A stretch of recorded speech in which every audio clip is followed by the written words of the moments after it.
No início de 2023, uma série de ataques às escolas no Brasil ganhou os noticiários. Deixou pais e alunos amedrontados e acendeu um alerta aos gestores escolares. É preciso pensar em segurança como prioridade e prevenir a violência na escola. Até então, mesmo com o aumento da violência urbana, as escolas ficavam fora desse índice.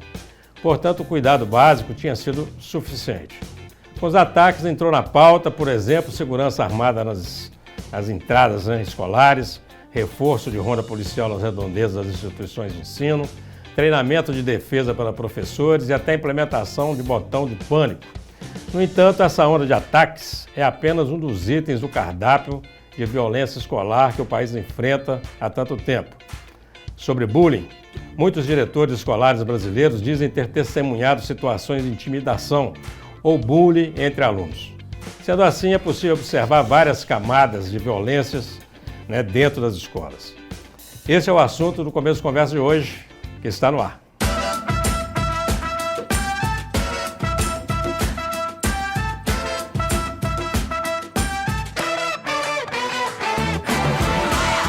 Olá, estamos iniciando mais um Começo de Conversa, o programa de entrevistas mais assistido da região, que você pode acompanhar pela UNEC TV, mantida pela Fundação Educacional de Caratinga, pela TV Sistec, pelo Super Canal TV e, claro, pelas mídias digitais. A pergunta que não quer calar: como combater esse problema? O que a escola deve fazer para ser um ambiente pacífico, de educação e amizade? E para falar sobre isso, nós convidamos dois alunos do curso de Medicina do UNEC que trabalharam essa temática no PCC e dois professores. Ele é filho da Silvia Maria de Sena e do José Aparecido de Freitas, tem 20 anos e cursa o 4º período do curso de Medicina do Centro Universitário de Caratinga. Ipatinga é a sua cidade de origem, seus hobbies são a leitura, assistir a filmes e séries e ouvir músicas. Estamos falando do estudante Nuno Roth Sena. Vem pra cá, Nuno. Por favor, senta aí. Nosso segundo convidado é o filho de João Gomes de Andrade e da Maria das Graças Saar Garcia de Andrade. Tem 51 anos e cursa o 4º período do curso de Medicina do UNEC. Ele é de Inhapim, mas reside em Nocavate, onde atua como dentista. No momento, sua paixão é a bike. Clemerson, vem pra cá. Prazer ter você, Clemerson. Por favor, senta aí. E agora nós vamos receber a caratinguense, filha da Lúcia Divina Martins e do Jair Martins da Silva. Ela que é casada, tem 38 anos, é formada em letras, pós-graduada em gestão escolar, educação inclusiva e português e literatura. É professora e vice-diretora na Escola Estadual Professor Joaquim Nunes. E seus hobbies são música e jogar vôlei. Vem pra cá, Luciano.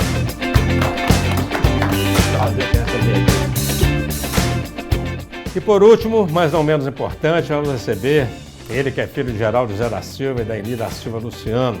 É casado com a Eva e pai do Murilo e da Alice. Ele tem 45 anos, é formado em arquitetura e urbanismo e é bacharel e licenciado em educação física.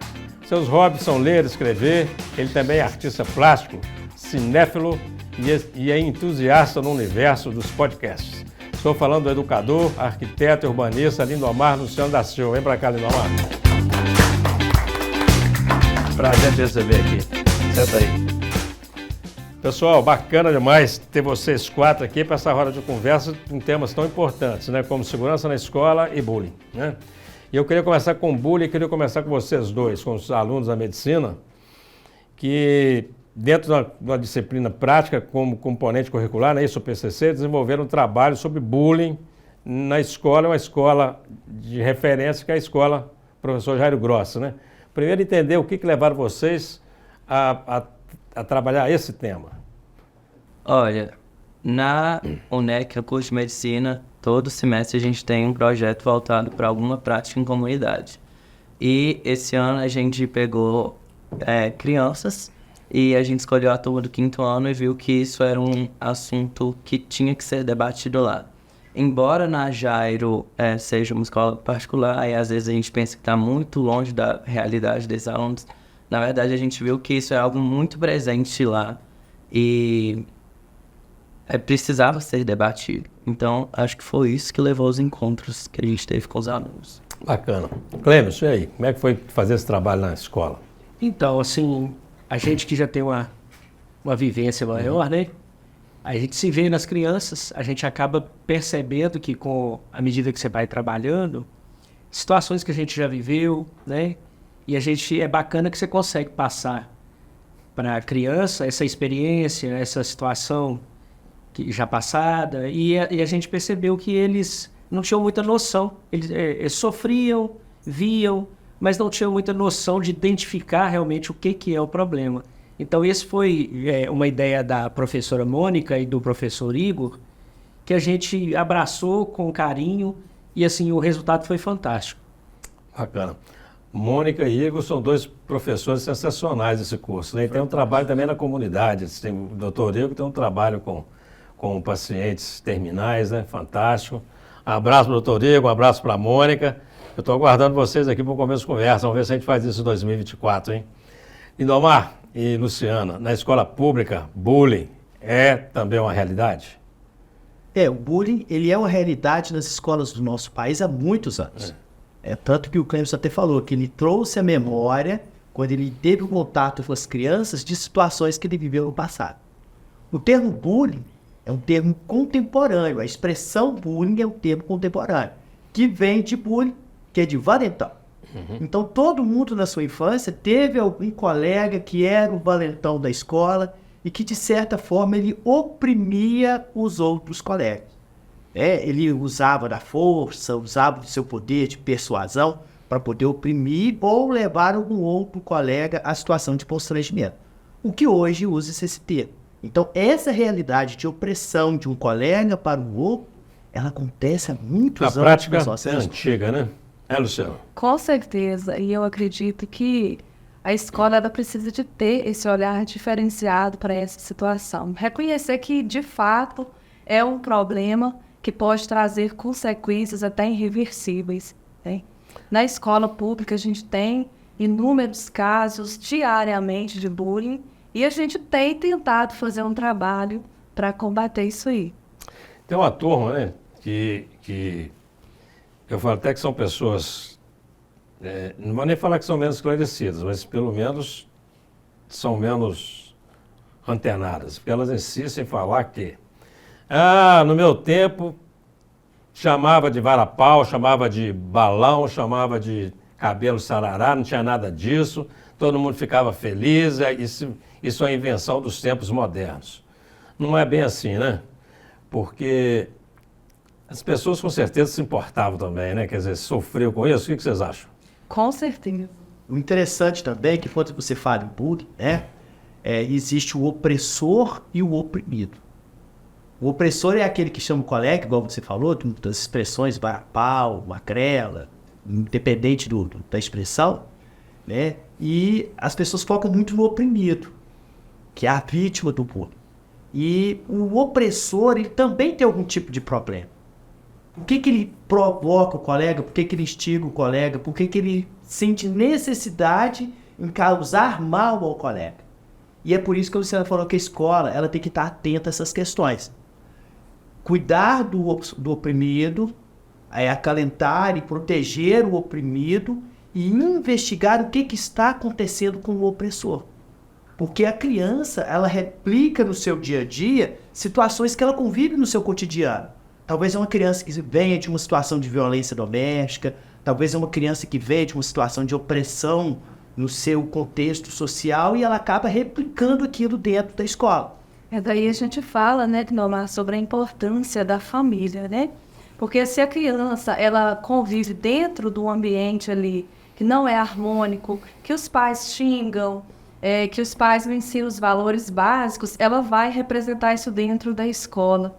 E também ela vai sentir essa necessidade de querer estar acima dos outros. Aí ela começa a intimidar, a humilhar, como forma de validar a própria pessoa. Muito bem. O Clêmis, você vai falar alguma coisa? Pode. Dentro dessa temática que a professora está citando, a gente percebeu na prática, né, trazendo para o nosso universo lá do trabalho em si, né, que nós percebemos que realmente as crianças elas estão perdidas em relação a como se situar com a situação. Eles acabam não tendo um norte. Aí entra o que ela acabou de dizer, que é o suporte da família. Porque a gente sabe que as crianças são espelhos dos pais, né? Então eles replicam aquilo que eles veem. Então o que a gente percebe é que o alicerce do pai, da mãe dentro de casa, para coibir, para mostrar, foi basicamente esse o nosso trabalho, a gente tentar que as crianças entendessem o que é e que deixar mensagens, o que você não quer para você, você não quer para o seu próximo. A gente percebeu também que a gente recolheu um bocado de depoimentos dos alunos da turma de forma anônima e para ver se eles já tinham vivenciado isso lá dentro da Jairo, se não tivessem vivenciado, se já tivessem presenciado de outra pessoa. E a gente percebeu também que é um comportamento que se repete e muitas vezes o bully, na verdade, ele está tentando suprimir uma insegurança que ele carrega com ele mesmo, sabe? E aí, por isso ele tenta diminuir a pessoa que está sendo alvo. Aí nós estamos falando do ponto de vista do opressor, então. Quer dizer, o cara que tem um problema para resolver, o Lindomar falou bem sobre isso, porque tem que ter problema para querer ficar oprimindo o outro o tempo todo, mas aí ele tenta se libertar ofendendo os outros, Isso. né? E como que a gente percebe? Porque tem uma linha muito tênue, né? Entre a gente perceber o que é uma brincadeira entre colegas e o que é uma maldade mesmo, um bullying mesmo instalado. Vocês conseguiram perceber isso? Na escola que vocês trabalham, vocês conseguem? Dá para distinguir isso? Quer dizer, tudo é bullying mesmo? Porque senão tudo vira bullying, ou tem aquilo que é uma brincadeira, que é só uma brincadeira de mau gosto, mas que não está tendo ali um desejo de ofensa. Dá para diferenciar isso? Eu acredito que o que diferencia o bullying é essa questão de ser intencional, ser várias vezes, repetidas vezes a mesma coisa. Agora, uma discussão, seja entre professor, que começou ali e já finalizou, não é bullying. O bullying é essa atitude constante de humilhação, de ameaça, de querer ser melhor do que o outro, de querer prejudicar o outro e humilhá-lo em frente dos colegas. E sempre tem público.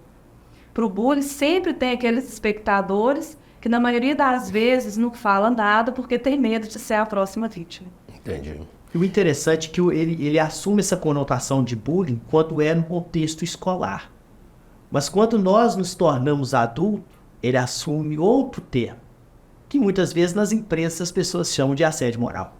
Né? Que são aquelas situações de trabalho em que o cidadão sente prazer em ferir o outro, independente se é físico ou se é emocionalmente. Então, na escola, o que os professores e a equipe pedagógica eles ficam atentos o tempo todo é em relação a essas nuances, se é com o propósito de ferir.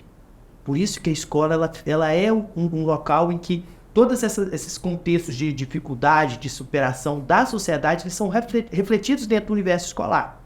E aí o professor, o pedagogo, ele consegue identificar se é proposital ou se foi apenas uma brincadeira. Né? Okay. Porque tem menino, nós temos um aluno nosso lá que ele gosta do apelido. Ele faz questão de ser chamado por aquele apelido, porque o tio dele tem aquele apelido, ele fala, não, meu apelido é fulano de tal. Então quem ouve o apelido fala, não agrado muito desse apelido, mas ele gosta. Entendi. Né? Então não é bullying no caso dele. Não fere, ele não se sente ferido por receber aquele apelido que ele mesmo adotou. Aí não tem também aquela questão toda, né, que sobre essa questão do oprimido e do opressor, que o cara sofre tanta opressão que ele passa a achar aquilo uma coisa normal, não teria um caso desse, e já sou oprimido mesmo e pode me chamar do que você quiser, não? Na verdade, eu acho que isso é bem superficial. Porque lá no fundo a pessoa fica machucada. Não é? Às vezes, quando a gente começa uma discussão dessa dentro da sala de aula, no começo todo mundo leva brincadeira, fica rindo. Só que quando a gente aprofunda um pouquinho mais, o que a gente percebe? Que eles já têm ali dentro do coração marcas profundas daquilo, que dói, que machuca, que fica guardado. E isso vem à tona depois na vida adulta. Né? Que traz essas consequências aí da pessoa ter dificuldade de socializar, Até mesmo quando vai fazer uma entrevista de emprego, ter dificuldade de sobressair ali para falar. Então, assim, as consequências, elas são muito gritantes. Tem casos de alunos com problema de ansiedade, que já tomam remédio por causa dessa ansiedade. Entendeu? E outros fatores também. A gente tem casos de alunos que até quis atentar contra a própria vida por causa de colegas na sala que ficou chamando de chata, falando que ela era enjoada. Então, assim, a gente tem que ter um olhar muito atento para isso mesmo. Muito bem, nós vamos fazer um rápido intervalo. A conversa boa, o tempo passa rápido demais, né? Vamos voltar para o segundo bloco. Eu já quero voltar com essa pergunta. Vocês que fizeram um trabalho, por exemplo, na escola, vocês não são da escola, vocês não são de direção de escola. Se vocês percebem na escola um desejo de tratar desse assunto mesmo, e vocês também, que estão vendo o bullying lá e se percebem na direção da escola pública, se tem essa preocupação mesmo de coibir isso e de resolver o problema. Não saia daí, vamos para o rápido intervalo, conversa sensacional. Estamos falando aqui sobre bullying e sobre segurança nas escolas. Nós voltamos já já. Olá, estamos de volta com o segundo bloco do Começo de Conversa. Um começo de conversa muito especial, recebendo aqui 2 alunos do curso de Medicina e 2 professores. E como pauta, a violência nas escolas, a necessidade de mais segurança e, claro, o bullying, que é o programa que ocupou o nosso primeiro bloco, e nós voltamos com ele. Eu queria saber sobre isso. Vocês, com o trabalho de PCC, perceberam isso? Tem esse acolhimento da escola? A escola está preocupada em resolver eventuais casos de bullying? Nós vamos falar porque é uma escola particular, né? Sim, acredito que sim. Inclusive, a gente teve contato com a psicóloga da escola, que é a Aline, e ela já contou pra gente que recebe alunos várias vezes lá para conversar sobre isso, e eles têm medidas para punir quem praticar isso de forma repetida. Mas o que a gente percebeu também conversando com os alunos é que muitas vezes isso acontece de forma velada. Então, muitas vezes não chega ao conhecimento dela. Às vezes quem está sofrendo não tem coragem de contar, e aí fica uma coisa reprimida.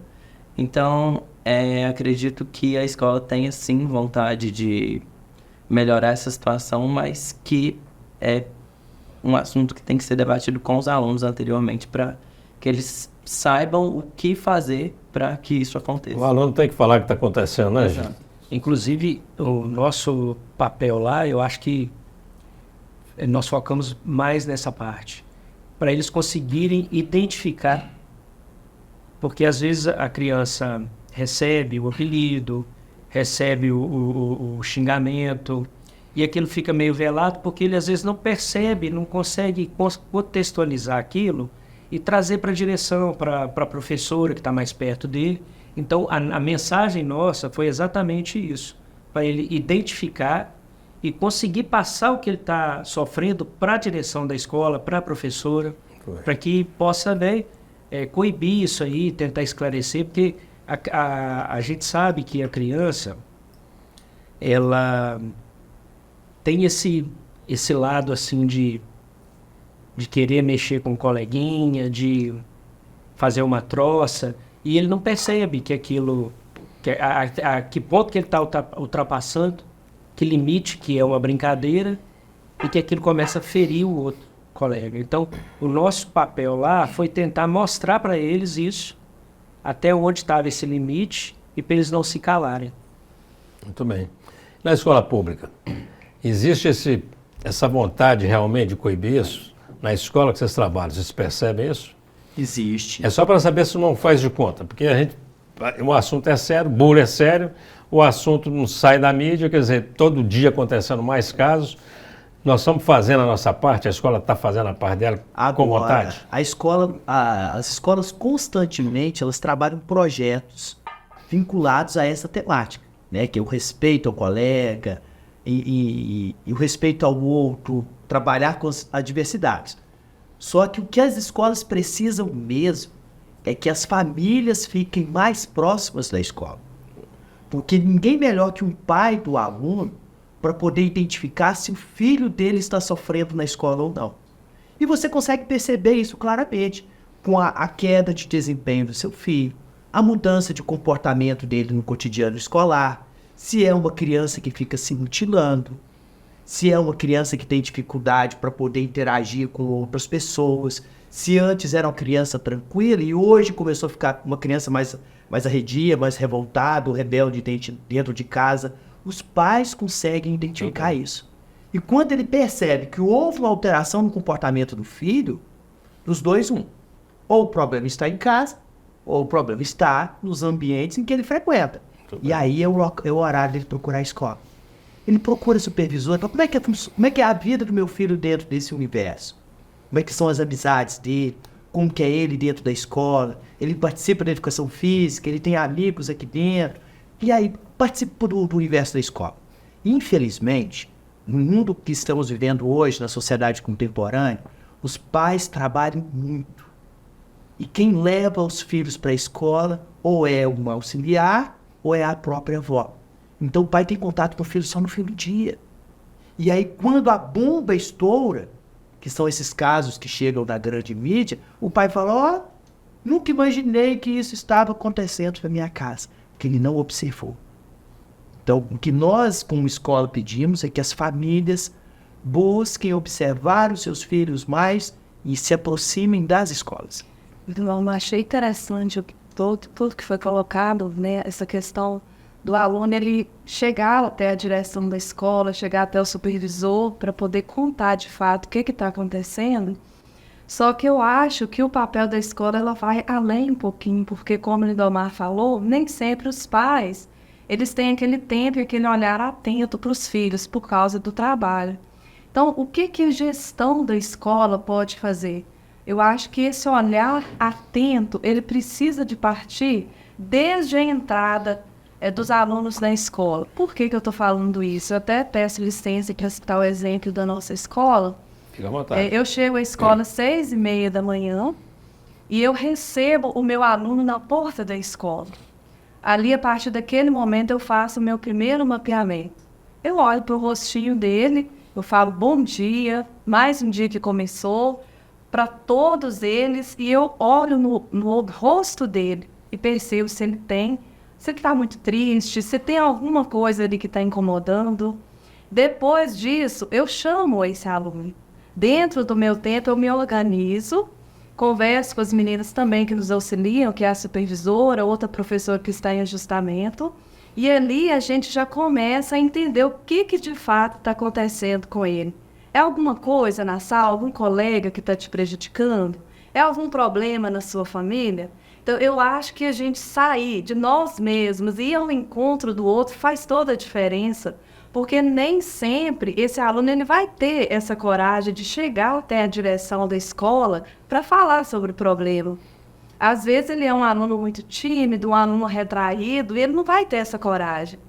Então, é o que eu penso que os professores, a direção da escola precisa de ter esse olhar de carinho, esse olhar de amor para o aluno, porque ele precisa se sentir bem dentro do ambiente da escola, ele precisa estar feliz ali, ele passa tanto tempo dentro da escola para ele ficar chateado e magoado e não ter um bom rendimento. Muito bem. Eu penso.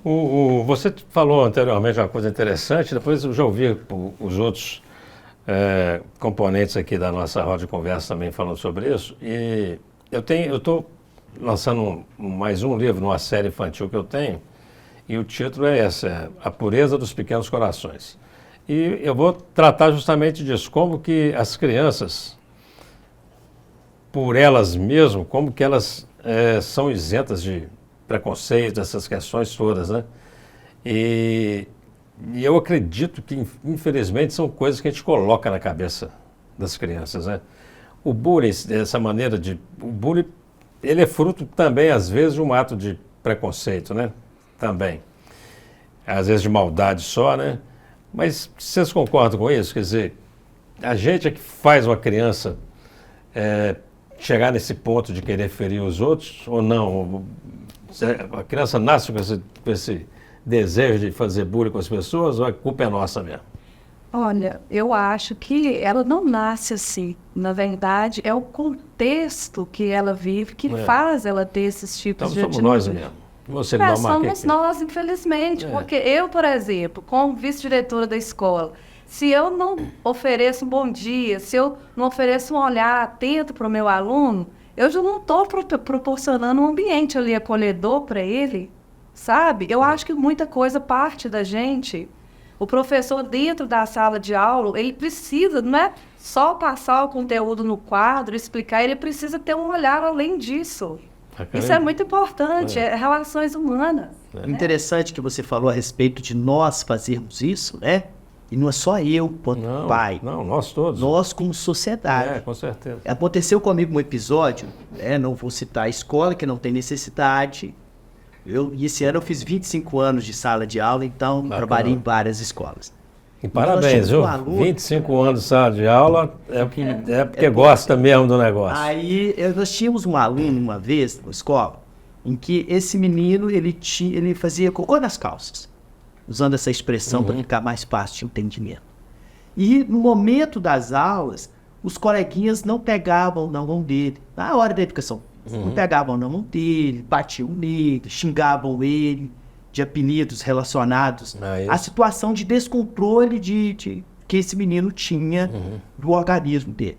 Aí tinha uma supervisora na escola que identificou esse problema de relacionamento do menino com os coleguinhas. E decidiu investigar qual que era o contexto daquele menino. O que ela descobriu na época?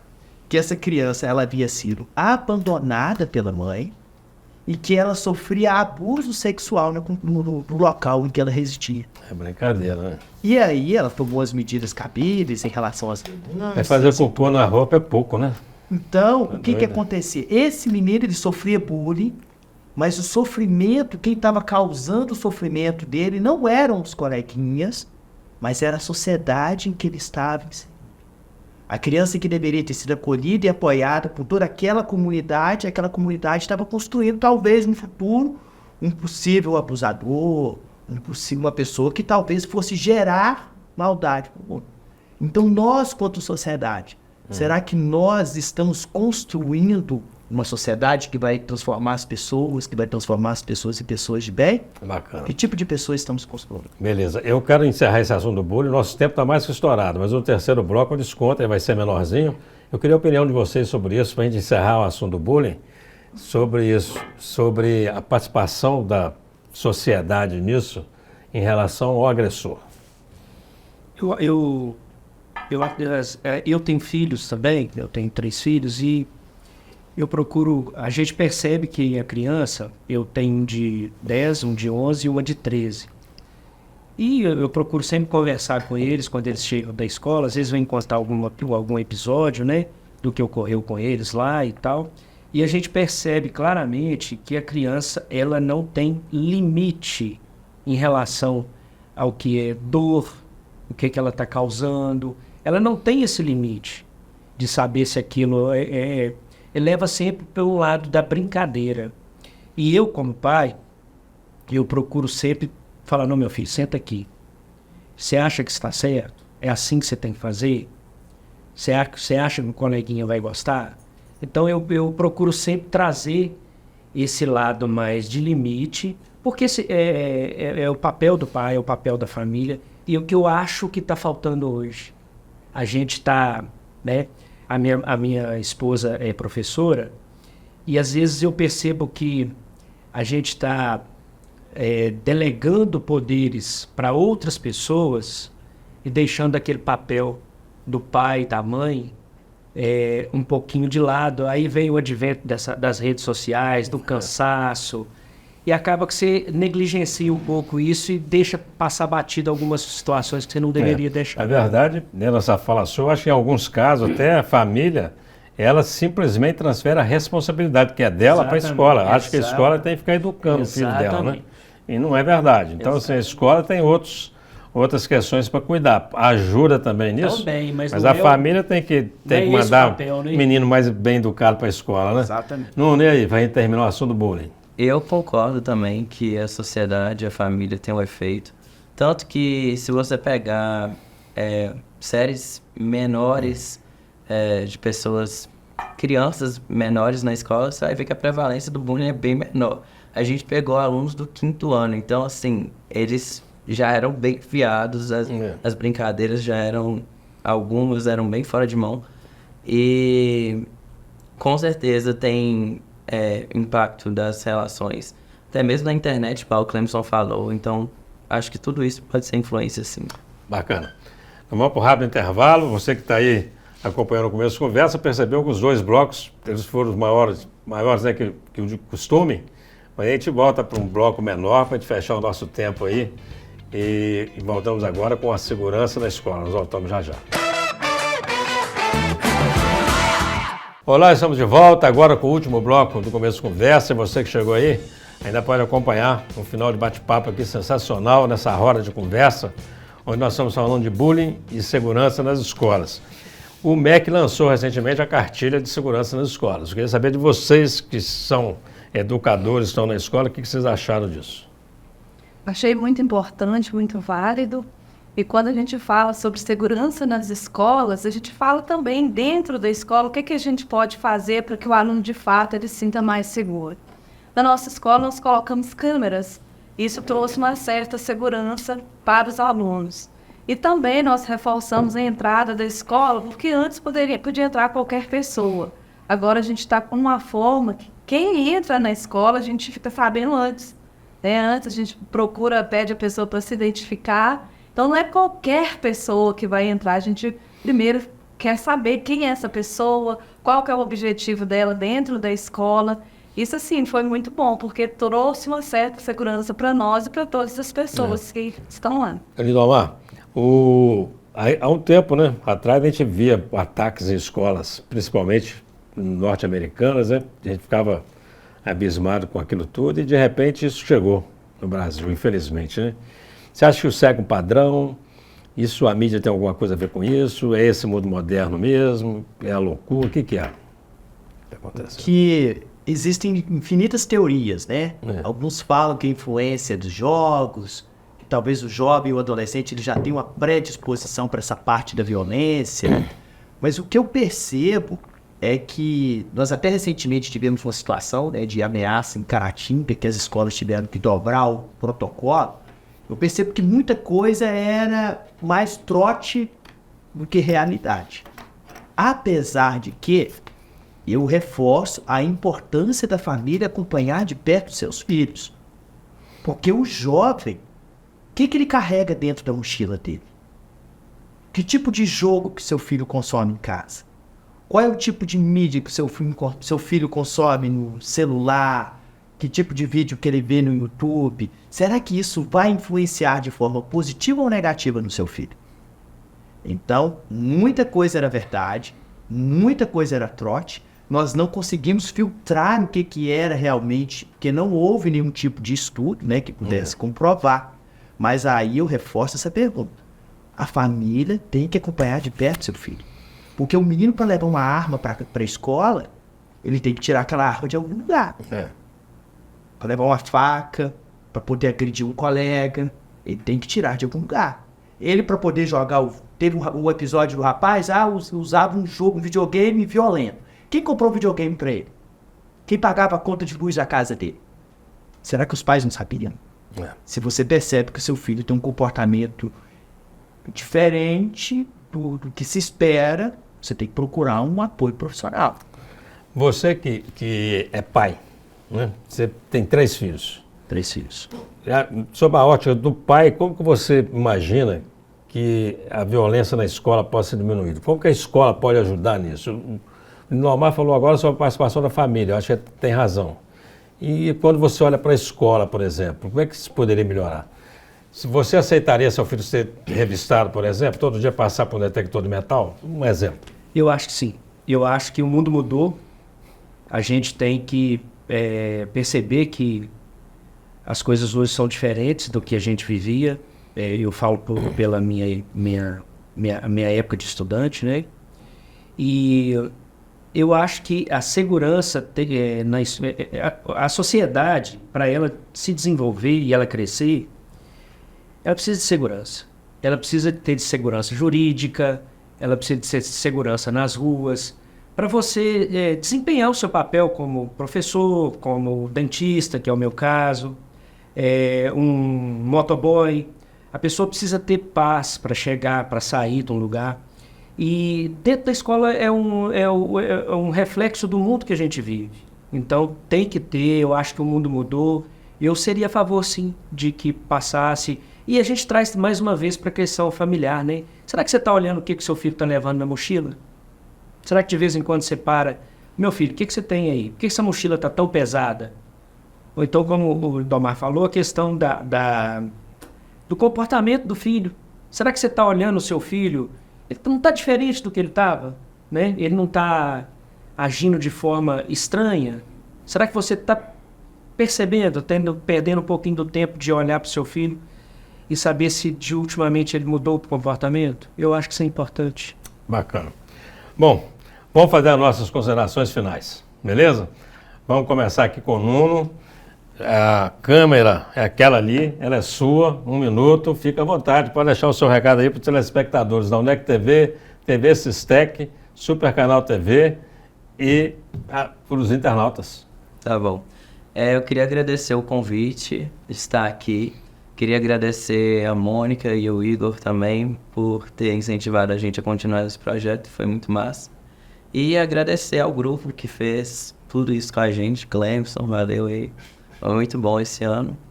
E ano que vem a gente está aí, voltando com alguma outra coisa que vamos decidir ainda. Obrigado. Clemson, agora é a sua vez. A câmera é sua, deixa um recado aí para nós. Então, eu queria agradecer o convite, né? O Nuno falou, a toda a equipe que participou, que foi muito importante, o pessoal engajou, maior força, a escola também, que nos recebeu maravilhosamente bem, a professora de inglês, a psicóloga da escola, a Mônica, o Igor, o André também, o doutor André. E mandar um abraço para minha esposa, para os meus meninos, o Noah, o Lorenzo e a Sofia, tá? Muito obrigado. Bacana. Lindomar, com você aí, a câmera é sua. Agradecer pelo convite, né? Mandar um abraço e um beijo para minha esposa, para a Eva, para o Murilo e para a Liz. E aproveitar a oportunidade que já que estamos falando, nós falamos anteriormente da influência das mídias, ano que vem, com o patrocínio da Lei Paulo Gustavo, eu vou estar publicando um livro que é Podcast para Professores Criativos. Bacana. Em como o professor vai poder utilizar o recurso podcast, o recurso internet, para poder ministrar aulas que encantem seus alunos. E se alguém precisar de projeto para arquitetura, também me ache nas redes sociais, indomar.luciano.arquiteto. Obrigado pelo convite. Bacana. Luciana. Quero agradecer, muito grata pelo convite, por estar aqui nesse momento tão importante, né? Fazendo essa abordagem dessa temática tão relevante, né, nesses tempos. E eu quero deixar uma citação do Nelson Mandela, quando ele fala que ninguém nasce odiando as pessoas por raça, cor ou religião. As pessoas, elas aprendem a odiar. E se elas aprendem a odiar, elas também precisam ser ensinadas a amar. Então, que nós possamos propagar essa cultura do amor. Eu também quero deixar aqui sobre o meu livro, que eu pretendo publicar no ano que vem, justamente quando eu lá, é um livro de crônicas, que hoje eu tive a alegria de convidar o professor para poder prefaciar. Fiquei muito feliz de ter aceitado esse convite. Então é isso, agradecer e que nós possamos propiciar essa cultura de amor. Bacana demais. Nuno, muito obrigado. Clemson, muito obrigado. Lindomar, muito obrigado. Luciano, muito obrigado. Foi um prazer conversar com vocês aqui. Tenho certeza que os telespectadores, os internautas, estão aproveitando bastante dessa conversa. Feliz Natal para vocês, feliz Ano Novo. Estamos encerrando mais um começo de conversa. A você, o nosso muito obrigado pela companhia, pela audiência e até o próximo encontro, se Deus quiser.